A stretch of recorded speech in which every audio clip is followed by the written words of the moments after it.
আহসান এখন আহসান মঞ্জিলে, পুরান ঢাকার সবচেয়ে অ্যাট্রাকটিভ প্লেস। অন্য সবার কথা জানি না, কিন্তু পুরান ঢাকাবাসীদের জন্য আহসান মঞ্জিল আরেকটা নস্টালজিয়া।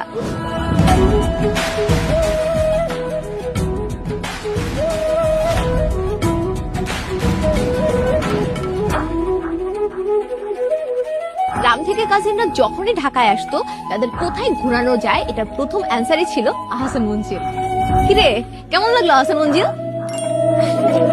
আব্দুল গনি 1859 সালে এই প্রাসাদটি নির্মাণ করেন, আর তার আদরের ছেলে নবাব আহসানুল্লাহ নাম অনুসারে এখানে নামকরণ করেন আহসান মঞ্জিল।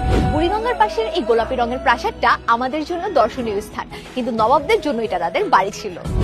আচ্ছা, আহসান মঞ্জিলের রং সবসময় কি গোলাপি ছিল? না, শুরুতে এর রং ছিল অফ হোয়াইট। পরবর্তীতে 1888 সালের দিকে এক বড় ঘূর্ণিঝড় হয়, তখন আহসান মঞ্জিল বাজেভাবে ক্ষতিগ্রস্ত হয়।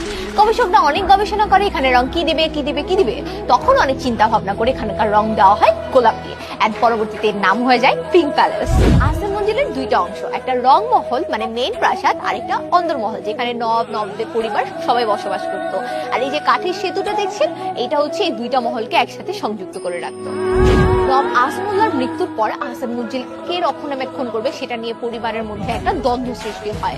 পরবর্তীতে এটি ভাড়াটিয়াদের হাতে চলে যায় এবং এই জায়গা একটা বস্তিতে পরিণত হয়। পরবর্তীতে 1952 সালে সরকার এই জায়গা দখল করে নেয় এবং আরো বেশ কিছু বছর পরে এই জায়গা আমাদের জন্য জাদুঘর হিসেবে খুলে দেওয়া হয়। আহসান মঞ্জিলের ইতিহাস নিয়ে একটা বিশাল বই লেখা যায় বা ইউটিউব কন্টেন্ট বানানো যায়।